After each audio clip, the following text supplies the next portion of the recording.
Are we? Working at TikTok, my father unfortunately passed away and I took on a lot of responsibilities. I need to make a choice. So my name is Faris. I've been in Dubai for 15 years. I've been in Dubai for 20 years. Before that, lived in various countries. Very honestly, very transparently, I left corporate because I was miserable. Couldn't deal with politics anymore. If you don't want to play politics and multinationals, it doesn't work. Were you sure that something was going to come out of it, or did you just say, I'm done? Don't start a project until that's what you need. You can't be a founder or a co-founder of a company and be doing something else. No.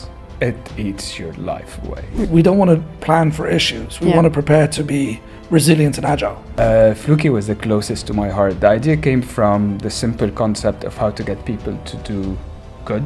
And someone tells me, I want to plant a tree and give you a Rolex. I mean, I'm going to think twice, right? Hi guys. Hello. How are you today? Awesome. Great. Awesome. So I want to thank you for being here on Those Who Wonder, the podcast. And I would love to hear your stories. And first of all, I want you to introduce yourselves because I will not do you any justice if I do it myself. So who's going to start? Shall we? Okay. So I'm Good start of the podcast. We can explain. We'll tell you this later. Yeah. So my name is Faris. I've been in Dubai for 15 years. I'll give you some fun facts about me. I've been to 99 countries. Damn. I'm missing one for 100. 99. And worked in multinationals throughout my career till we ended up where we are today, which is co-founders as Fluuky. Amazing. I'm going to know more about Fluuky in a bit. Sam, Absolutely. if you'd love to introduce yourself. I've been in Dubai for 20 years. Before that, lived in various countries, Bahrain, the UK, Beirut, South Africa. Spent many years in advertising, working at Ogilvy, Memak Ogilvy, which is an agency my father founded, and then moved around a couple of other jobs. And I'm a father of two wonderful boys, married to the dearest Nadine. And I play far too much PlayStation for a man of my age. I don't know what it's like. I don't know why guys love PlayStations I don't get it. It's a great break from the monotony of my brain. Yeah, I'll take your word for There it. you go. I don't know. Okay, so I'd love to as well know, we'll take turns, all right? Okay. You can play the game again. But I want to know what made you leave your corporate job, your traditional, 9 to 5, and have Fluuky as a business today. Okay. So, I mean, my journey was quite interesting. I was working at TikTok as the head of B2B marketing for the Middle East and Africa. And as TikTok grew, I was kind of in there during this really interesting phase of growth where, nobody knew who TikTok was. And then all of a sudden, everybody knew who TikTok was. And obviously, the organization grew. At the same time, there was a lot happening at home with my family. My father unfortunately passed away and I took on a lot of responsibilities from the family side of things and juggling the two, plus, obviously having two kids at home just became a little bit too much. And I got to the point where I thought, I need to make a choice, what are the priorities in my life? And what it really came down to, and spending time talking to my wife and trying to figure it out, what it came down to was quality of life over quality of work, quality of job, or that drive to kind of grow in a 9 to 5 structure just kind of didn't compare to the desire I had to be a present father and a present member of the family. So I stepped away from TikTok and stayed kind of working on the family aspects of the business. And then a phone call and a conversation at a bar with Faris kind of led me down this path. Amazing. I would love to know more about this It conversation. was definitely more of a conversation at a bar in Greece in particular. Tell us more. So basically, very honestly, very transparently, I left corporate because I was miserable. I just couldn't deal with politics anymore. No matter how big the company is, no matter how great the culture, if you don't want to play politics and multinationals, it doesn't work. Yeah, it's It's tough. as simple as that. I've worked with huge companies like Red Bull, Bacardi, Pernod Ricard. Most of my career was in beverage.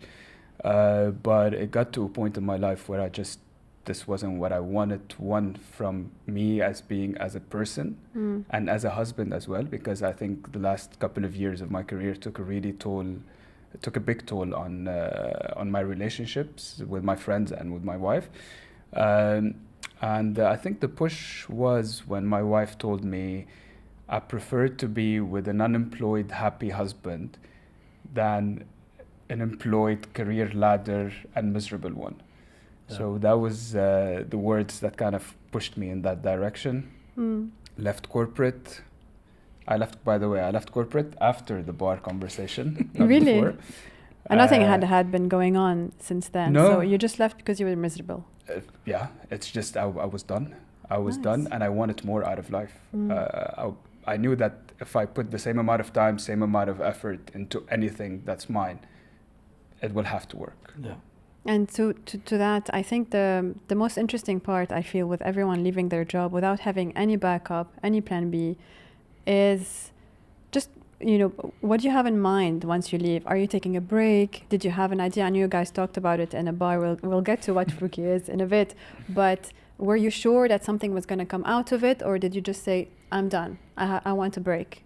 I just need to relax. I think this is, it differs from one person to another. And correct me if I'm wrong. For you, it was more of a break. Yeah. Yeah, totally. While for me, it was more that I'm done with this chapter, but what's next? So when I left corporate, automatically I was onto something. Like 3-4 days later, I started out. So it depends on when you are in your life. It depends on your personality as well, I think, because I can't sit still. I get itchy. You have to do something. Yeah. So I think, we had quite different experiences, right? Because for me, it was almost as if I was doing two jobs, because I was kind of, without getting too boring, I was waking up super early with my son at 5 a.m. I'd start work at, TikTok at, let's call it 8:30, 9 o'clock, work through the day, take a break, dinner time, bedtime with the kids, finish my TikTok work, and then I'd be on the phone with various people to do with the family side of the business. And I'd be, phone calls with various, different stakeholders, including my siblings and what have you, till 12, 1 o'clock in the morning. And then you start over again. And so I don't know if I'd call it a burnout, because I don't want to disrespect people that have been through the worst of that kind of burnout. But I definitely got to the point where it was not a sustainable situation. So for me, it was a break. I didn't know what was next. I didn't step away from that role planning quite clearly what my next role was going to be. I stepped away going, I need to kind of take a deep breath and figure out what I want to do. And burnouts look very different for different Absolutely. people, there are people who go through so much, and honestly, you've been through a lot, you lost members of your family. It is quite a painful journey, so you don't need to underestimate what you went through. What's really interesting, though, is, more people I speak to is, and you're absolutely right, is that burnout shows itself in so many different ways. Yeah. And I think something I'm quite passionate about, we didn't talk about this earlier, but is men in particular that don't talk about these challenges. Men don't, because they feel this kind of underlying need to be, I'm fine and I'm this and I'm fine. And you kind of, when you've been through it yourself, you see a mirror of yourself and you look at some people, you're like, dude, you need to readjust your priorities. You need to take a break. You need to give yourself a break. Especially in the Arab world, right? So it's horrible, there's a lot of stigma on men being manly, being providers, being, absolutely. being strong. And I'm always fine, right? Yeah, absolutely fine. I was like, come on, dude. Yeah. So let's go back to the bar. Yeah, let's talk about the bar. We're having some fun. We're in Greece. Yep. And having a lot of fun. We're in Greece. So Sam, what happened? So my version of the story is as follows: we were standing at a bar, and there was quite a few of us there, and Faris, as he always does, because Faris and I have known each other for quite a while. Yeah. And as he does, he starts talking about these wonderful dreams he has of what he could do and ideas he has for businesses and I got to the point where I'm like, just stop. He's like, what do you mean stop? I'm like, just stop. He's like, why? I'm like, listen, I promise you one thing. And remember, he had a job at the time. Yeah. I was like, I promise you, I will support you. I'll stand by your side. I will be your partner. Whatever you want to do moving forward. And this was a time when I didn't have a job. I was like, whatever it is, anything, on one condition. You don't have a 9 to 5. You don't have a day job. The second you step away from that, I'm all in. You were the cherry on top. Like the drop, it wasn't like something that Faris was doing on his own. So I don't know if he believed me, but it was true. It was because Faris is the kind of guy that when he puts his mind to something and he puts his effort, he's going all the All way. in. He's all in, and he's actually relatively intelligent and relatively good at what he does. Is this the first time you hear this? No, he's annoyed how many times I'm right. It's not true. Yeah. Between you and my wife. Yeah. But so I kind of knew that I wanted to. I was at that point where I wanted to get going with something again, Yeah. project or whatever that looked like, and I wasn't sure what that partnership commitment was going to be. But all I was trying to tell him was something my father said is, don't ever start something until you need to do it. Don't start a project until that's what you need to pay the bills, or that's what you need in order to achieve. Really? If you do it as a side kind of, Yeah. a lot of people talk nowadays about side hustles, and they're going to give you a bit of passive income. That's true. I'm not saying they won't, but the majority of the time, that's not going to become your bread and butter. That's not, because it's a side thing. It's always going to be your secondary. And the message I was trying to give him was, that's not going to work. If you put that front and center, that's when it's going to work. But look, at the same time, I can say this now, which I definitely didn't know back then, and maybe it's the same for you. You can't be a founder or a co-founder of a company and be doing something else. No. It eats your life away. Really? There is no time, there is no night, there is no morning, it's just, especially at the early stage, you're firefighting the whole time, you're trying to get things right, especially for first-time founders. You're learning probably in one day more than you've learned in the past 3 years in your career. Yeah, juggling so many things. Exactly. And something we talked about a couple of weeks ago, we've been on this journey for about 18 months now, is you can plan for every eventuality. So let's assume, for argument's sake, just to make the story easier, you've got 10 issues, and you're like, right, we did it, we called it war games. We were like up on the wall and we're writing down all the possible things that could be an issue. If it was 10, it's the 11th one that's going to get you. And if you wrote 11, it's the 12th one. That's life in general. That's life, right? So what we decided is we don't want to plan for issues. We want to prepare to be resilient and agile. So rather than going, right, we're going to plan for every possible issue. It's like, no. We're going to be the kind of company and the kind of people that are resilient to challenges. We're not going to let us get emotionally beaten up by these challenges. And we're going to be agile enough to try and overcome them. And then whatever they are, you're in the same position. You can manage to overcome them. And I think that's where that focus of being dedicated and committed to the role becomes so much more prevalent, because that's when you can go, right, I'm here and I'm focused.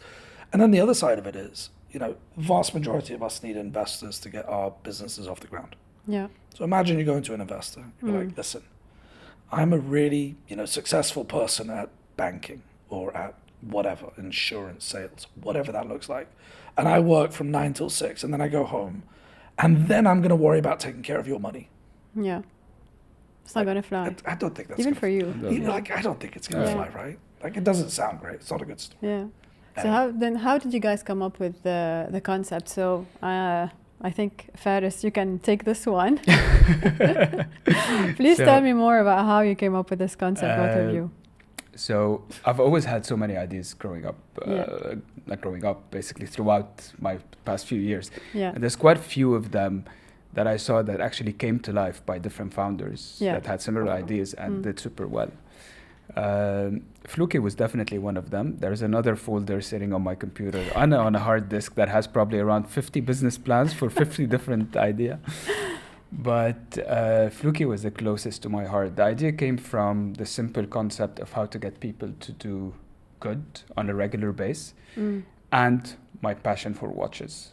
So it was kind of marrying the both sides of it, where how to get people that actually understand why a Patek costs that much and what's the value behind it and what it represents. How can they have access to it, even though maybe financially they're not going to be able to afford it from one side. And from the other side was, how can you do that, exactly that, but still doing good for the world? Where you get to incentivize people by these kind of elements and have something on the other side that actually is literally making the world a better place. And this is where reforestation. So Fluuky as an idea, when it started, before Sami and I partnered up, it was based on watches only and trees. So watches and trees. Yes. So Explain. basically you plant. So basically We have partnership with WeForest, which is a global NGO that does Okay. reforestation all around the world. You go to our platform and you plant a tree. Mm-hmm.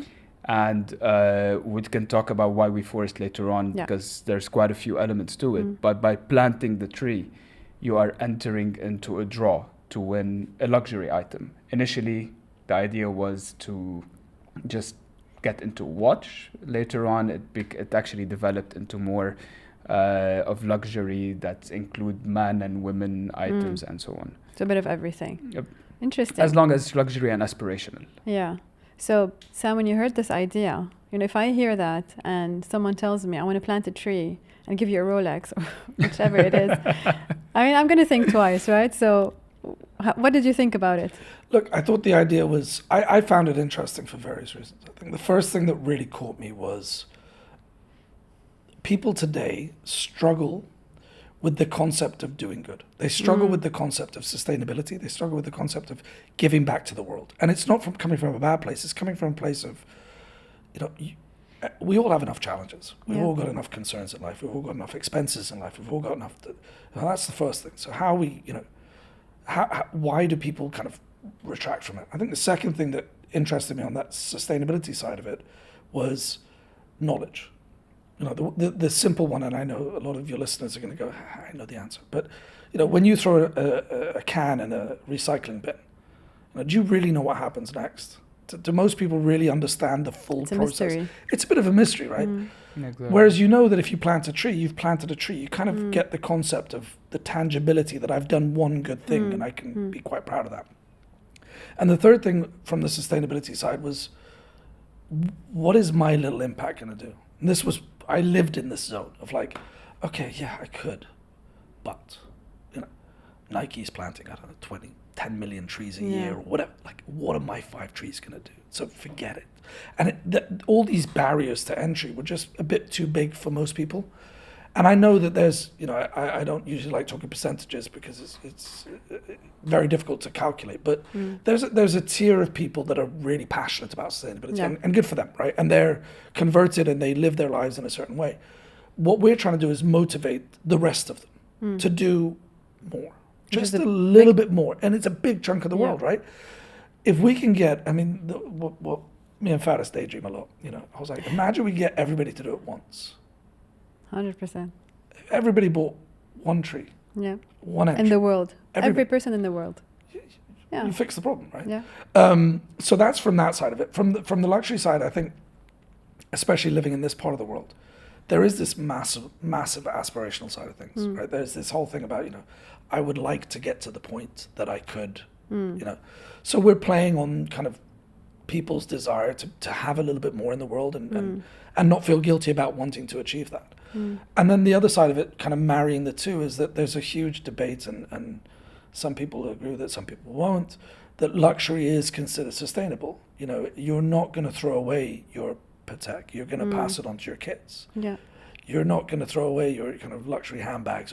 These are things that you're going to keep for years, whereas fast fashion is actually causing a lot of the sustainability issues in the world. So we're kind of lending ourselves nicely to that. So that's what I kind of really fell into. There is an element to it as well, which is super important, which is rewarding or having the possibility to be rewarded for doing good. 100%, yeah. We're struggling so much in the world today on so many different aspects that it's nice to be appreciated when you're actually trying to do something. Absolutely. Not everybody's going to win, but then, of course, there is the possibility there. There was a really interesting part of our journey back in that office that we rented for 5 minutes. It was literally 5 minutes. and we were sat there and we're like, what's our kind of people's vision, mission, North Star, whatever you want to call it. And it was, okay, we want people to plant trees. We want the people to enter. And then we both kind of played wordsmithed and kind of massaged it to the point where, like, it's really simple. We want to incentivize more people to do more good more often. And what that's done is left our doors open to what Faris was alluding to, which is like, talk about daydreaming. Why should we just stick with trees? Why should we just stick with sustainability? Why should the opportunity to incentivize more people to do more good more often it opens the doors for us to do so much. And that for me is a beautiful challenge. I love the incentive. Do you know why? Because sustainability usually is never, ever linked to any kind of, materialistic 100%. items, or just something to really feel like, you're getting something out of it, except the little joy that you're helping, you're trying to make the world a better place, etc. And I think there's a bit of genius in the idea. Look, it's not linked to happiness, it's linked to feeling that you have to sacrifice on something. True. People the feel psychology that of it. it's going to take more effort to be sustainable. I'm going to have to sacrifice. I'm going to have to pay more for stuff, do all of these kind of things. So I think one of the things you talked about is feeling like you're doing something, like you're sacrificing something. So it brings me to trust as well. So a lot of people don't trust the systems. They don't trust that people are actually going to build something.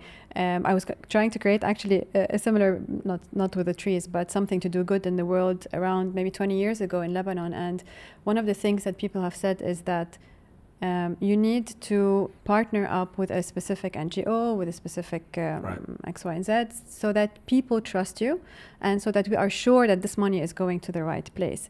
So this brings me to my question, which is, how are you building trust with these customers? Like, you're a new business, you could be considered a scam. How am I going to get a watch? Do I actually have the potential to win? So how did you get the trust factor in? So the one thing that we're doing from and it's a learning curve, like every startup is. The one thing we're doing from a credibility point of view is we've already started changing our website. We've put ourselves there. We put our LinkedIn profiles. Okay. You can chat to us. So we're trying to get people to understand who we are as people behind it, because we know that drives credibility. It's not that we're anybody that people would know, but we're two human beings that have a profile that you can see we exist. So from that side of it, we're putting a lot of time and energy into driving that, because I understand it. Like, I think it's absolutely fair that people are like, well, who are you? And the second one is partnerships. I think that's kind of one of the first things we did was secure that partnership.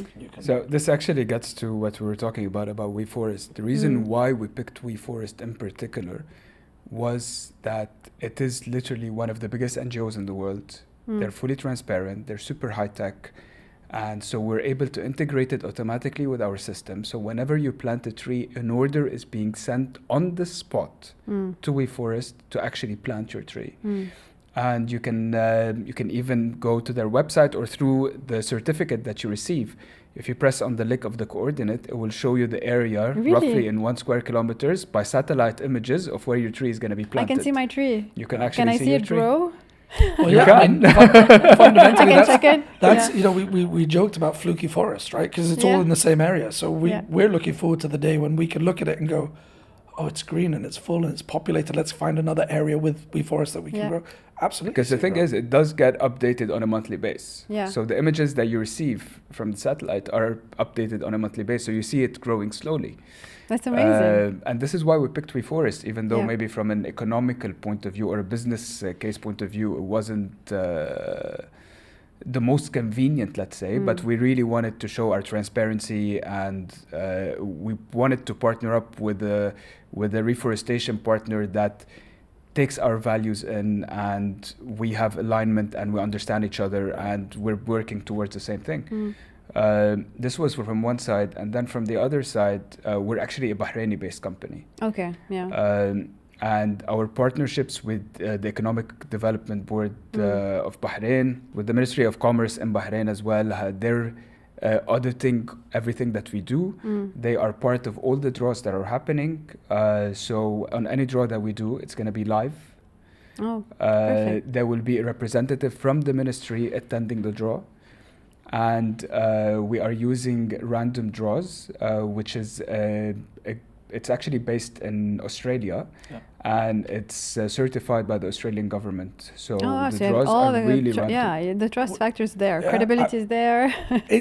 But like you said, it's critical. I mean, it is critically important that people know what we're trying to do. Like, don't get me wrong, we're a for-profit organization, but we've done a lot where we've taken a kind of backseat on the profitability side to ensure that we get more people to do good more often. That's kind of and to be extremely transparent with them.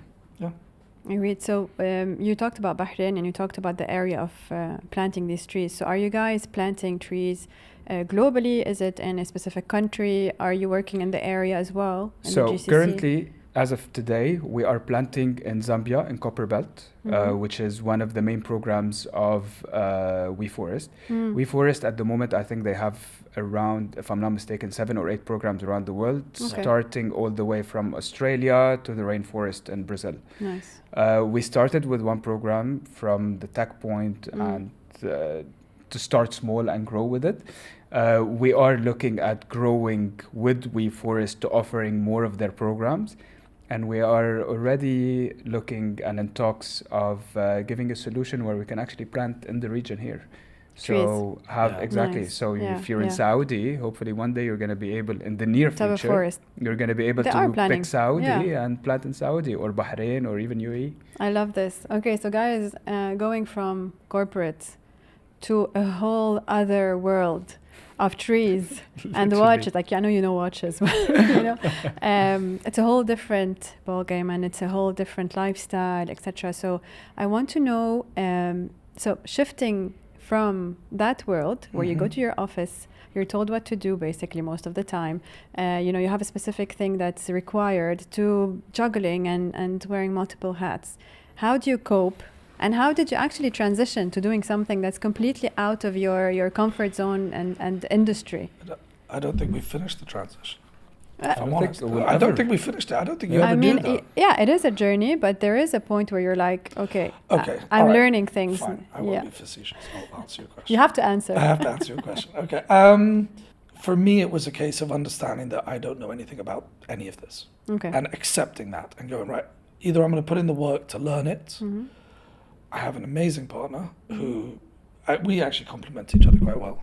I love you, dude. We do. We complement each other. Like where I think I bring something to the table, areas that he doesn't, and vice versa. So that for me was one of the biggest things, was understanding the roles that we both play in the company and in the relationship. Understanding that it is a relationship was another big step, and we could talk about that. I would call it more of a marriage than a relationship. Yeah. I hear that quite often. It's definitely a marriage. 100%. In a relationship, you're happy most of the time. In marriages, you want to kill your partner sometimes, and other times you're in love with them. So it's definitely a marriage. You never want to kill them. I'm amazing. I think so that was the first step, and then you just do one thing at a time. It's like you've got one thing to do, you go and get it done. You've got another thing to do, you go and get it done. You've got to be willing to be agile. And I suppose to one thing you said, which is I've never really thought about before, is it's not waiting to be told. You've got to have that proactivity 100%. To go, right, just go and do something. Yeah, and even if it's wrong, just keep going, keep doing something. If you're lazy today, you're lazy because of you and for you, 100%. And you know, everything that you do is the mirror of... And look, there is an element to it, which is, I never thought it would be a challenge for me at least, is actually knowing what the next step is going to be. Because it's not only not being told, is knowing what to do. Yeah, you have no idea. It's on you. You try. Literally, you wing it. but like, so I'll tell you another interesting thing about us as a partnership, right? So one of the first things we did was had a full day session with an executive life coach. Okay. The two Both of us, you, together. And it was about working dynamic. Now, obviously, Faris and I have known each other for many years. We've got intertwined social circles, etc., etc. And there was a lot to unpack that we didn't even think was a thing. We thought we were going into this session, right, ways of working and roles and responsibilities. And it was like, no, dude, like I've got concerns that I didn't even know were real or legitimate. And I didn't even know involved him. Interesting. And vice versa. Yeah. So we went through this really kind of interesting session. And at the end of it, and nobody actually knows about this, we have a contract. Now everybody knows. So we have a contract. It's important, right? These we have a contract details. with each other. It's just an agreement that goes, these are certain things that we're going to stick to no matter what. Why did you do it though? Like, is this something that you came up with or someone told you to do it? Yeah, it's, look, we have, as Sami was saying, my brother-in-law is his best friend and best man. Yeah. We're not just two random partners, we're pretty much family. His brothers are my closest friends. So, and Sami is an extremely close person to me as well, even before we started all of this. And I hope I was the same for him. But we had much more to lose than just a partnership of, you know what, this didn't work. each one goes their way. For his kids, when they see me, like, I feel like they're my nieces and nephews. Yeah, so you don't want them hating you in like 10 years, like, you're the one. and what's really interesting is through this session and this, I've never actually looked at the contract again, but I remember the things that were important to him, and he remembers the things that were important to me. And that's just become kind of how we work. And there were the first relatively or quite difficult conversation we had. You know, he calls me, he goes like, we need to talk. And I was like, yeah, okay. He's like, can we meet tomorrow? I was like, that doesn't work for me. As in, I've never been good with the whole, I would like to see you in 2 days' time to have a serious conversation. I'm like, really? if you want to talk to me now. Like, I'm not good with that. Yeah. And he's like, oh, I totally forgot about that. You're right. And he just said it on the phone. He's like, this is not going to be easy, but. And I was like, great. Thank you for telling me. We talked through it. Took us about 15 minutes, and that was it. It was done. So your contract was more around who you are as people and how you would like to act with each other. No, it wasn't. No, it's not a legal contract. It's not a legal contract. Yeah, I mean, it's more like on a personal level. Like, how do you work with me? I commit to being open, confronting issues. I love it. Yeah. I commit. It was a relationship contract. Yeah. And I think marriages should have it. I mean, it's in the vows, you know. Vows are too. Ours was more structured. You also have an actual. Ours was more straight to the point. Look, this is a new business idea for whoever wants to steal it. Contracts, online, digital. That $1 million idea. No, but guys, I think it's something that's very interesting to share, because a lot of people out there just go with it. They have contracts with lawyers, but they never have kind of a sheet. So I work a lot on mindset and well-being in the workplace, and one of the main things that I focus on is looking at yourself first and understanding yourself, how you can work with others. What are the things that trigger you? What are the things that you do that are, let's say, you know, very important for you, your values, etc. So I think, you know, you guys have done it right from the beginning. I don't know if it's still working for you. Are you guys, how's your relationship in there? I believe that we wouldn't be here if it wasn't from that day. It really set us in a certain way, and we understood each other better as well, because there was a big part of the day where we were talking about our fears and our insecurities and so on. So now whenever something happens with Sami, and that might have annoyed me in a normal day, but then because I know so many things, now I understand why it's happening, and I'm sure it's the same for him as well. 100%. And so throughout this time, obviously it's complicated to work with a friend, with someone that's almost family. It's also, you know, you have family, you have a wife, and you told me a lot about not being well, and you as well, about your burnout. And I feel sometimes you have a slow burnout because it takes years for you to realize something. So what kind of help do you guys, you know, do you have friends that you count on? Do you have coaches, therapy? What kind of help do you advise people to get? From my side, I've been through a lot of therapy in the past. I had an executive coach. So I learned a lot of the tools and gave myself a lot of the tools that I needed. I had a life coach for several years, an executive life coach, who was fantastic. So that was great. And I think one of the things I learned on my executive MBA is to give yourself a board of directors. It was a really interesting concept. As a person, have a board of directors. How do you do that? So you choose people that you are going to go to, have conversations, and be held accountable to those conversations that are good for advice. These are not necessarily friends like your closest friends. They're people that are going to add value. Is it business related or everything in life? It's for your life, for you. Interesting. I'm learning so much today. So I have... And they all know who they are. And I've kind of gone, right, I think it's 4, it was 3. Somebody recently kind of joined that group, who I go to and go, right, I will need you for support at times, and I'm going to pick up the phone and we're going to talk. And every now and again I have a check-in with them, and that's kind of my support structure. But and then obviously you need to have a life partner. My wife, you know, your wife is super kind of involved and supportive, but the great thing about both our wives is they're very honest. So if they're going to call us out. They're going to call us out if we're.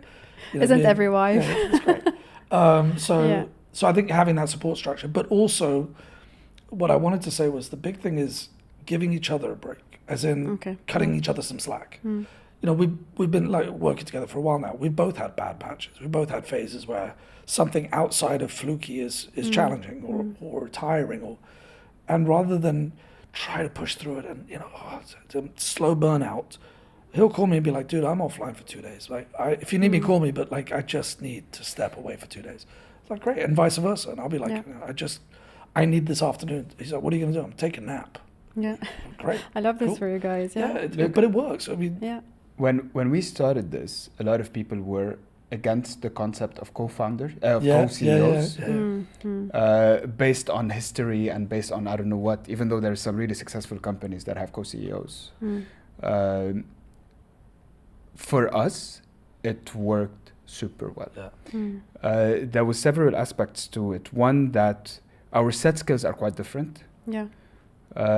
So we kind of complement each other. Two, that we can give each other breaks when it's needed. So one can take, from the other. It's knowing. It's not even taking. It's just knowing that the other person is there, and it's not all on your back. And it's okay if you have a bad day. Yeah. Because in my close group, there is 4 entrepreneurs that did startups. Yeah. So I've heard all about it, of how hard it is and how challenging it is and all of that. That wasn't even 5% really of the reality of it. Yeah. You never know until you're in it. When you're in it, you literally just, there's days where you feel like everything is going wrong. Yeah. Not only in the startup, in your life in general. At least I know for the past year for me has been quite challenging. Due to several reasons that are not only linked to Fluuky. But knowing that, so Sami was one of the things that made my life easier. Things like this one. Lovely man. Thing 1, thing 2. And my wife, everybody that knows my wife would think that she's the one who's going to say everything is going to be great, everything is, but she's there and with the best advice, best support when she needs to be. And I wouldn't been able to do this without her at any point in my life, because as well, leaving corporate and being without a salary for so long and living in Dubai is not an easy thing at all. I think that's the toughest part. So she took that responsibility just to see us as a family succeed for the future and have a better future. So I'm extremely grateful for that. That's amazing. And the one thing that I wish if I learned it earlier, but I've picked it up when I hit literally rock bottom at some point of last year, was therapy. I got to a place where things weren't great mentally and emotionally for me, and picked myself up. Well, my wife picked me up as well. More like and the therapist. And the therapist. And it was the best. I've never done therapy before. It was literally one of the best things that I've done in my life. Because you learn that it's okay not to be okay. It's very normal. Or things not to go to plan. Or especially for someone like me, I need things to be, as Sami was saying earlier, like I'm full on. No. Yeah. Why? So, and one last thing, which is a funny thing, is boys' night. Yeah. It really doesn't sound that important. Stepping away. Yeah. Best thing in the world. Just taking your mind off of things, just having 4 or good time. 5 close friends, having a couple of drinks, talking about sometimes the most random, pointless stuff in the world. Yeah. You come back and you're refreshed. Yeah, you don't have to be switched on all the time. You know, people are doing, a lot all the time, and they think that they have to be switched on 24/7. It's not true. It's nice to be average. No, but I think this is where we buck the trend of a lot of entrepreneurs. We're not. I don't know if you are. I'm not so passionate about I'm an entrepreneur. Like that. Yeah, that 100%. doesn't. It's like, okay, cool. We've started something, but I'm passionate about what we're doing. Yeah. I'm not passionate about the title that I'm an entrepreneur. I remember I was interviewing somebody for a job many years ago, and I was told by an incredibly influential man that I had to interview this girl for this job. So I was like, okay. So, and it was alluded to me that it would be nice if she ended up getting this job. Oh. Okay, cool. So this Corporate. young lady comes in, sits down. I start asking her questions. Didn't understand what we were doing in PR, comms, but really nothing. So I put her CV aside. I said, listen, let's have a frank conversation. What is it you want to do? She goes, I want to start my own business. I said, okay, that's really interesting. In what? She's like, I have no idea. I just know I want to be an entrepreneur. was like, I think you're missing the point. I think you kind of, to me, it's never been about being an entrepreneur. It's been about, we have a really interesting idea that we're super passionate about. We want to build a forest the size of Manhattan. There you go, I said it. You know, there's a whole story behind it. We want to build a forest the size of Manhattan and look at it and go, we've done something good for the world. And that's what drives us.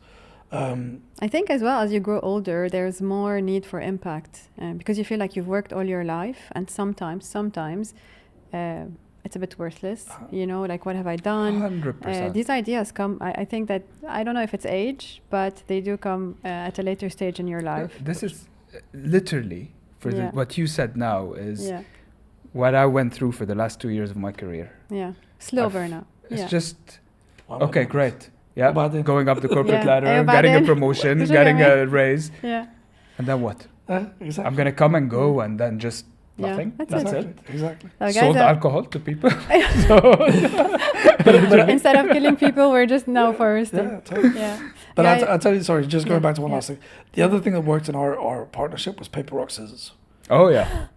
I saw that. So I need to segue. Yes. Just tell you the story. Please tell me the quickly. story. I think so many people are learning things today. So we've got a 50-50 partnership across the board, whether you want to talk about equity, responsibility, accountability, whatever it is.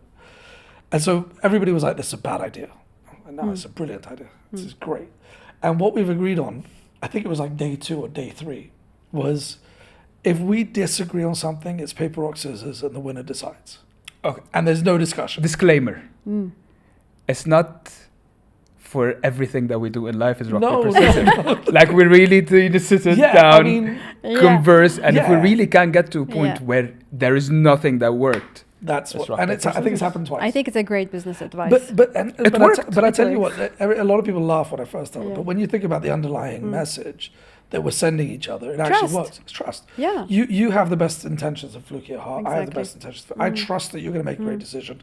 And if it's not the one I would have made, that's fine. Let's go with your idea. And we're going to put all of our energy into it. And if it doesn't work, we'll laugh about it and we'll try something else. Okay, I'm going to talk about money now. So finances usually, and the money is what separates people, what brings them sometimes together, depending on what you want from the other person. But finances are important, right? So a big part of startups, so why they fail, why they start, why they don't go for it, other than the fact that maybe they don't have the know-how or the patience, is finances. So I want to understand, was this bootstrapped? Do you guys get investors? How did you go about that to start off Fluuky? So we... you love talking about this. Yeah, I love talking about money. Here's the money guy. We got investors though for 2 reasons, and it kind of resonates with what I was saying earlier about being an entrepreneur. We got investors, one, because it helped fund the business. Yeah. But secondly, we wanted people around us to come on this journey with us. We really again, we're so passionate about wanting to do more good. It's like, let's get more people to help drive this energy. We only did friends and family. We didn't want any kind of corporate investors or VCs or any of that stuff. Although we had a few approach us, it wasn't with our ethos. It didn't quite fit. And we over-raised. So we had a target. I think we got about 30-40% above our target. Because good problem to have. It's a good problem to have. Yeah. I mean, people were literally coming to us going, you forgot to ask me, can I? Until today, we've still got people coming up to us going, can we still talk? I don't know. We have to we'll have to agree on that one. So that was fundamentally how we started. So we've got a number of investors, shareholders. Communicating with them is critical. They're all at different points added value back to the business, which is amazing. So being selective on who you want to work with and what value they can add back to the business has been great. But I'll tell you that the real kicker for me was that the first person that committed to investing with us is somebody we both know incredibly well. Not family, but somebody we both know incredibly well. And he is a serial investor. Like, he works in finance. He's a super intelligent guy, super lovely guy. And he called us. He's like, I'd like to meet you guys to talk about these financials in more detail. So we presented to him. We'd been through the deck, sent him all the kind of breakdown of the P&L and whatever. So me and Faris were like brainstorming, what could he possibly want to ask? And like really wrecking our brains, like going nuts. And we got there, and he he goes, he asked us 2 questions. I can't remember them. Forgot them. They were definitely not the kind of questions you would imagine. Yeah. They were so At plain. all. I think one of them was like, How are you today? one of them was like, are you guys going to have a dress code? So it was like so unbelievably random. And we were sat there looking at each other like, and he goes, I'm joking, I'm absolutely in. And we had got our list of people we'd pitched to, and we'd guesstimated how much we think each of them was going to invest. And he doubled the Wow. number, What we what we actually had were estimated. And why do you think there was so And he said much- it. He's like, I love your business idea. I think it's great. Yeah. But most importantly, it's the way you two are together and the dynamic Mm. you have. I'm investing in you guys. And all of our investors actually Yeah. said that. Yeah. Yeah. Every single one of them at some point said that they're investing in us. Of Mm. course, they love the idea, the financials make Mm. sense, but they were investing in us more than anything. Mm. And even though we had mostly family and friends, I would say 80% of them are actually serial investors Yeah. that invested in 4 and above startups Yeah. at least. So they were people that knew exactly what they were looking at, that plus we did our homework quite well, to be fair. Mm. we approached the right people. We approached the right people, and we really did our deck and our financials were to the dot. So Yeah. we wanted to be, we go back again to transparency, and our transparency started exactly from there, Yeah. of Yeah. being extremely transparent, and even the way we're thinking, the processes, everything Mm. with our investors. And these are people that are putting money with you. I remember the first time we pitched it, I actually pitched the presentation. We got to the end, and the person we were presenting to goes, so guys, what do you foresee as your challenges? Thinking that and then click the next slide, and it's like, here's 5 things that could really railroad us, and this is what we're going to do about it. And you just get this sense of the person looking at us was like, Yeah. you've done your done your homework. homework. You're thinking Yeah. about this. And look, like I said, list of 10, it could be the 11th. There's a Mm. list of 5, it could be the 6th. But it's the fact that we kind of, On a funny note, Oh. we did have a couple of people that we pitched for, and their questions were like Please give me some. I want to know. so off. No disrespect to anyone, but when somebody's asking a question just for the fact of asking yeah, questions, just to Yeah. feel like they want to or ask. just What kind of investors do you go for? Like, are these people that you think would be excited for the idea? Are these people who you think will bring, as you said, like they bring a lot to the table? So is this more of a business deal? Is it financial? idea for sure, because we literally had 2 people that were in, Mm. but they wanted us to adjust the model a bit, Mm. Yeah, and we actually said no. quite heavily actually. Yeah. Not a bit. Yeah, they were quite vocal about. It's being politically correct. No, but it's fair. Like they were vocal about their concerns with the concept. It's like And it makes sense. If that's what they think, then that's it is, fine. it is and, what it is. and it's Yeah. valid they were valid points from where Yeah. they're sitting. Yeah. And it's like, cool, but this is kind of where we want to go with it. And, And look, that's what it is. when you're investing in a startup, and both Sami and I have invested in startups before we did ours. Mm. When you're investing in a startup, you're investing in what's the vision is, what's existent, Mm. what these founders and the team with them are actually creating or portraying, and what they believe in and they're going to fight for. It's not about an Excel sheet that has few numbers, and if you change this number, you might end up with a better bottom line, or it's just. Yeah. So if I were to ask today, what's your biggest challenge versus when you first started, what would it be? Oh, Maybe you had a million challenges in the I beginning. think we still do. We still do. Yeah. What's the biggest challenge? As let's talk about the business itself. Maybe Okay. I think you go ahead, and then I'll say mine. It's because it's a new concept. Yeah. As far as we know, on a global level, there's nothing that's exactly that. Mm-hmm.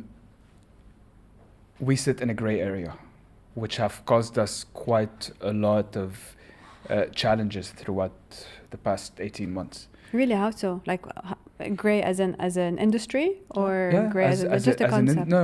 as an industry, Yeah. as from a legal point of view. Yeah, like are you a sustainability company? Are you a luxury company? Are you a lottery company? Lottery, Are we gambling? 100%, Like, no, yeah. we're not. We're fundamentally not. But Interesting. But yeah. that's one of the quite a biggest challenge. challenges. And it lingered throughout. Honestly, I think it's something that will linger for much longer till we're a solid company that's expanding globally, and then people are looking forward to finding that gray area and turning it into something else. Yeah, which happens a lot in the region, Yeah. right? Like so many ideas came up years ago with a lot of people, including myself and you guys, and they were things that were not on the map in the UAE, in the GCC. So many things changed today. So hopefully, like, you found a way around it, and hopefully... It hasn't been easy, that's for sure, but we are here today. Those are the joys of starting your own company. Yeah. So I want to ask, are you happy with your decision about leaving, starting your company? Are you going to stick with it? Are you going to give up? How do you feel today? 100% happy, have no intention of going anywhere else, and will fight to the last breath to ensure that this works. But to be super clear, 100% exactly how we did it. You're going to do it exactly? I'm happy with exactly how we did it. Really? You wouldn't change anything? Not a thing. Faris and I together in Dubai, with the challenges, with this, with that, with like... Why? Because we are where we are. We're both happy. We're in a good place. We're in a good place. Yeah. The business is starting to get momentum. We're happy with what we're doing. We're doing something that we can both be super proud of. We've planted nearly 3,000 trees in our first 4 months of operation. I love this. Yeah. Like, if you'd asked me 2 years ago, no way. So yeah. Faris. Definitely not giving up. I think it was one of the best decisions I've made in my life, by far. And I wouldn't change anything about it, though. Learning what we've learned in the past 18 months, we probably could have done it in half the time, 1/3 of the budget. But where's the fun? I'm also going to spend your money. Where's the fun? Come on.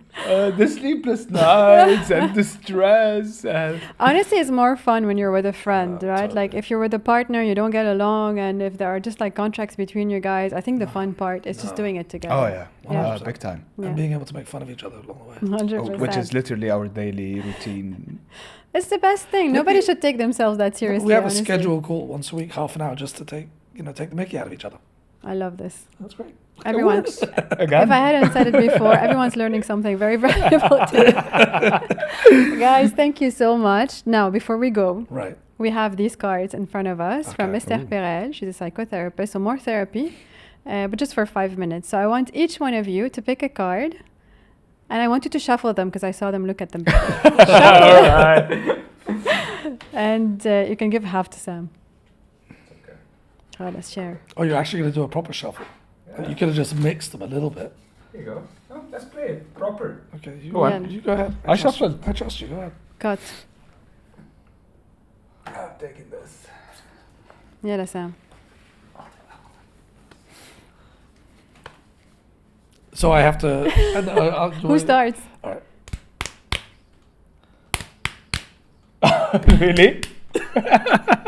I'll start. You would. The best gift I have ever received. Ooh. Oh, dude, That's a good one. So hard.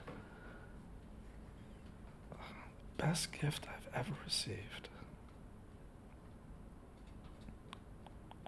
That is actually hard. It's very hard. I've been asked this question and I couldn't actually come up with an answer. It's impossible. You have to. My children. Oh, good answer. Yeah. It's that's a safe true. one. I mean, genuinely, that's the first thing that came into my head. Yeah. While it's very corny, it's actually very true. Yeah. Material gifts, I've obviously received some lovely gifts in my life, but as a gift, it's. And I'm gonna say something. Like, it's a bit emotional, but I'm gonna say something. The best part about that gift was the journey that my wife went on to have blood relatives that looked like her. That was the biggest part of that gift, that they looked just like her. Why? My wife's adopted, so she's never had blood relatives and that kind of That's amazing. connection. So that for me, when we knew that both of them looked like her, They actually do. not just because she's better looking than me, but there's a beautiful side to I that love the gift. story. Yeah. Okay, Faris. Well, one of them as a character, definitely not. Yalla, read your question. The last time I felt lost, Oof. About The 15 whole year. just on the way here, did you call me to get I was about to. Good question, actually. I'll take it as the last time I felt without a purpose. Yeah. It's much harder than I thought it would be. Yeah, but I know the I answer. love these questions. I know the answer. Do you want me to tell you?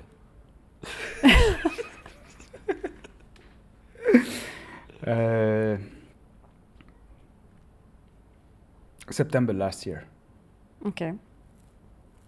right after my birthday.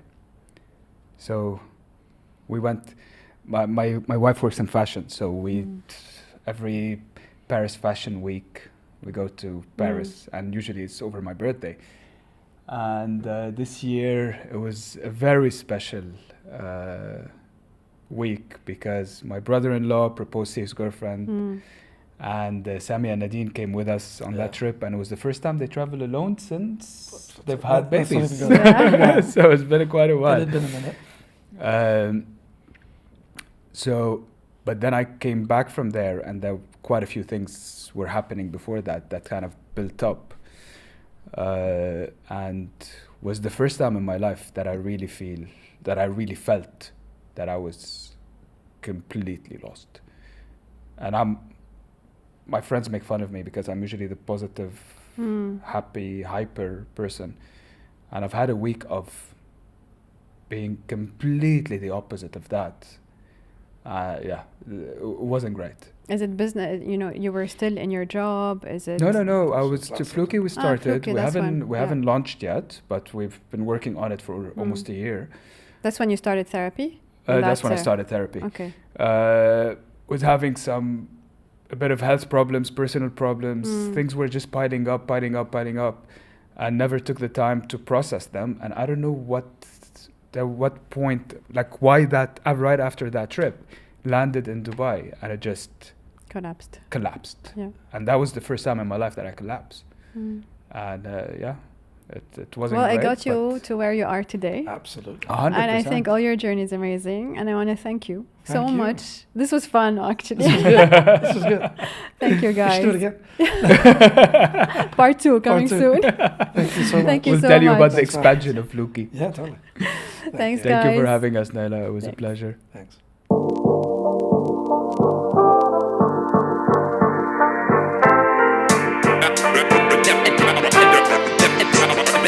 Now